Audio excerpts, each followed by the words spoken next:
Hello, Marauders. Tom Cruise here, working on the Top Gun set.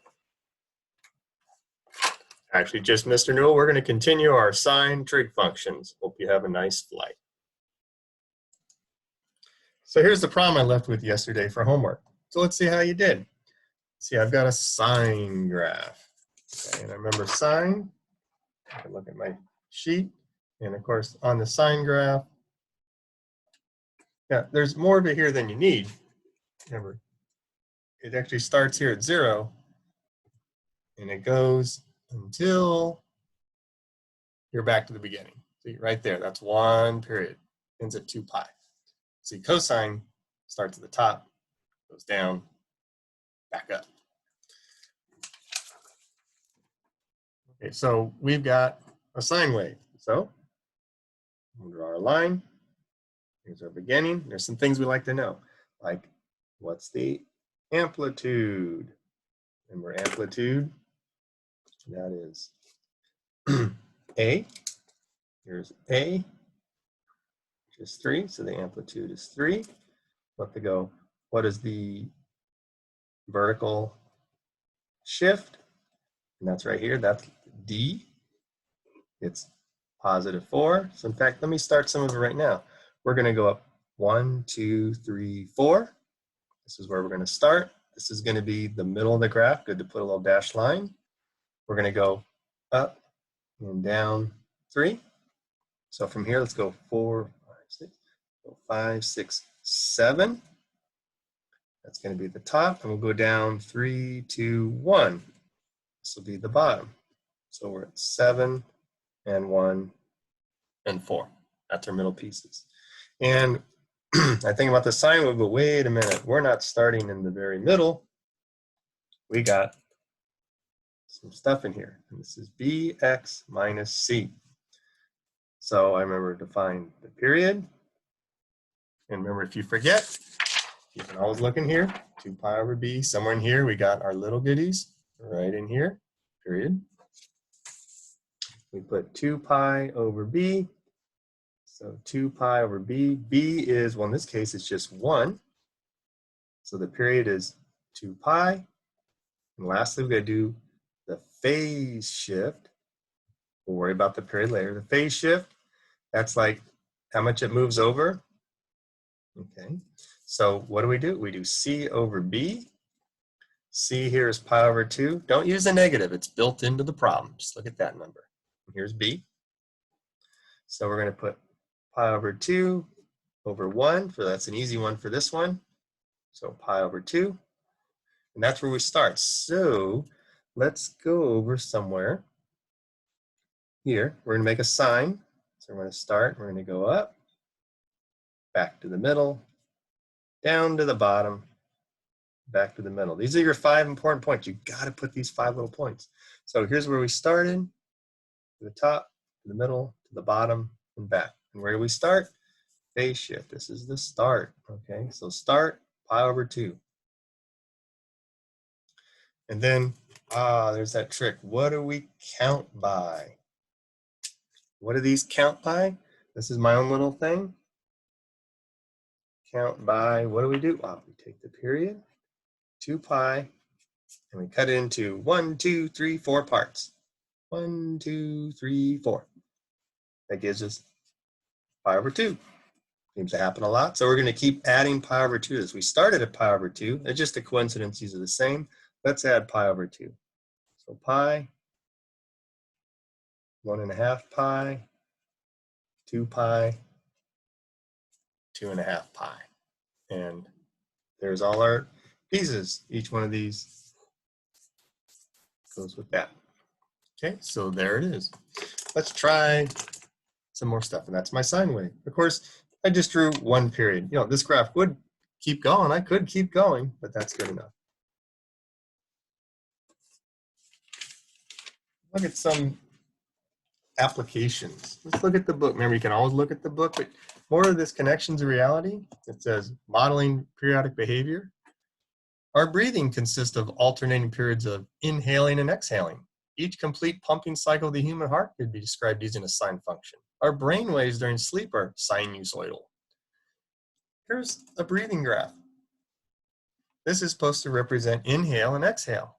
And this is how when you breathe, you don't suddenly change. This is the velocity of the airflow, but you can also think of how much air is in your lungs. You inhale, you get really full, then you're kind of, you can't breathe anymore. But then you breathe it out, and then it's almost gone, and then you start to breathe back in. In the middle of your breath, it's changing really fast. So they actually drew the graph. Notice it looks like a sine wave, but even your breathing follows this pattern of the amount of air in your lungs and then out of your lungs. This one's actually the speed of the air going in and out of your lungs. You can actually try it. But this one, they already drew the graph. Can you actually tell me what the graph is going backwards? Sure. Let's actually write what this graph is.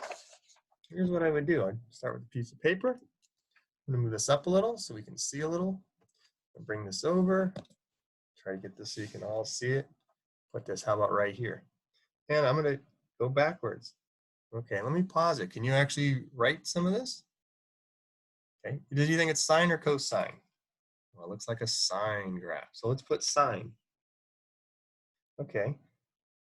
How high does it go? What is the amplitude? It goes up to 0.6. This is supposed to be the speed. So 0.6 is our amplitude. Now in here, I'm going to leave this blank for a moment.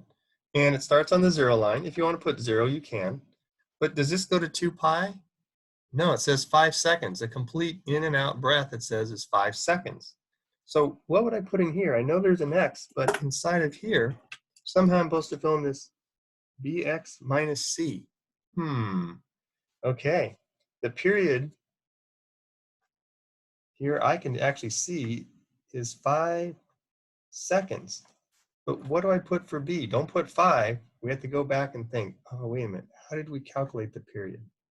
The period is calculated by doing 2 pi over b. This is what's in my notes, 2 pi over b. And I know the period's 5 seconds. So 2 pi over what answer gives me 5 seconds? Well, let's just solve it. We could cross multiply, or in fact, you could swap these. B is 2 pi over 5. Oh, that's what B is. So let's put that in up here for our answer. B is 2 pi over 5x. And how about the minus C? Well, this started right at 0, so we're not going to have to worry about C. And this is our answer. See, this is what happens in reality. Often we see things happening and we try to model the equation with mathematics. This problem, you can see the rest of it down here. And there it is. Pretty cool. Let's check another one out. This one here is the tides in the water. There's a sailboat. Here's the depth of the water. And as the tides go on, you know how there's high tide and low tide, the waves kind of get up near the beach, and later there's the sand, but it's getting deeper and shallower. Let's write the equation for this one. And this is the number of hours after midnight. Now you might say, is this a sine or a cosine? This is like day after day, you know, it just keeps going on and on. It's kind of hard to tell where they started, so they said, let's start here and go to here and call it a sine. So I'd first of all go, okay, sine of x. Oh, but wait, I got to put some stuff in here. The center line is 9. The water is normally 9 feet deep, and it gets as deep as 13 feet and as shallow as 5 feet. I'll bring this up a little so you can see. So let's bring this up. Here we go. Let's do this. The amplitude, I'm going to write this, sine of x, it goes up 4 feet and down 4 feet. That looks like a distance of 4. So let's say the amplitude is 4 and the center line is 9. Now, the phase shift and period is kind of confusing in this graph. There's a lot of stuff about the time. It's kind of hard to tell where they started and end. So I'm not going to try to do the phase shift and period on this question because it's kind of hard to read. If you read the question, it's kind of confusing of what numbers they were using. But we'll just go with that to describe this graph. It's normally 9 feet deep, goes up and down 4. And let's look at one last one over here. And for that problem, they did explain how they got the phase shift and stuff, and they came up with this. But once again, you probably find it's kind of hard to read their times and stuff. And here's the last one. I think you'll find this one very relevant. This is how many hours the sun is out. It says the figure shows the number of hours of daylight for a region that is 30 degrees north of the equator. This is pretty much Mira Mesa. I believe we are 32 degrees north of the equator. That's our latitude. And this is the amount of hours that the sun is out. And the months. Remember in the summer how the days get longer? Well, the days are still 24 hours, but the amount of sun. So here's month, January. It says the first month, the hours is only 10 hours. But as the year goes by, this is exactly how it works in reality. It slowly gets more and more and more hours. We're on the 4th month, April. So we're in here. We're about 12 hours of sun, 12 hours of nighttime. And as we get towards the summer, it goes up and up, and it kind of levels out till we get to 14 hours of sun in the summer. Then it goes back down all the way to December when it's back to only 10 hours. And then, of course, what's it do? Keeps going again. These keep going on and on, repeating and repeating. We call them cyclic or cyclic functions. But this looks like a sine wave, and in fact, it is a sine wave. It's not just a coincidence, it's exactly perfect. So these sine waves are reality. That's why we learn them. There it is. It says, can you write the equation for it? And you say, I most certainly can. Let's have you do it. Oh, and by the way, do you think that's a sine or a cosine? Okay, so after you tried it, here's the answer. If you want to pause, you can. I thought it looked a lot more like cosine. Let me find my cosine graph. Remember, cosine starts at the top, goes down, then back up. Wait a minute.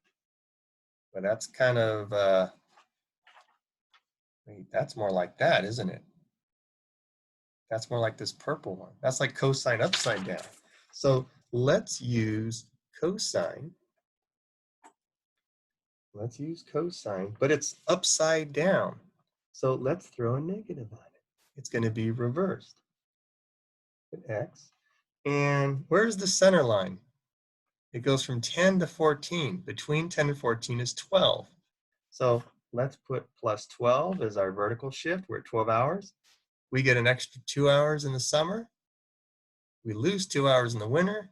So the amplitude goes up 2 and down 2. So we're going to put 2. And then there's our graph. Well, wait a minute. Is this 2 pi? No. One wave I can see is 12 months. Let's put that in here. Let's get the bx minus c thing. So cosine plus 12. We're going to fill in bx minus c. Okay, so once again, going backwards, I noticed that this graph, the period is 12 months. 12 months. I know, is it kind of 0? It's kind of, sometimes you confuse, like, you know, I'm starting at 0, am I starting at 1? Let's just say it's 12 months. And what do we put in here? We're supposed to have bx minus c. So, where am I at? Oh, I got to find b. So the period is 12. And how do we normally find that? We do 2 pi over b is the period. Okay, I'm going to bring it, and there we go. 2 pi over b is the period. So 2 pi over what? Remember, we know the period.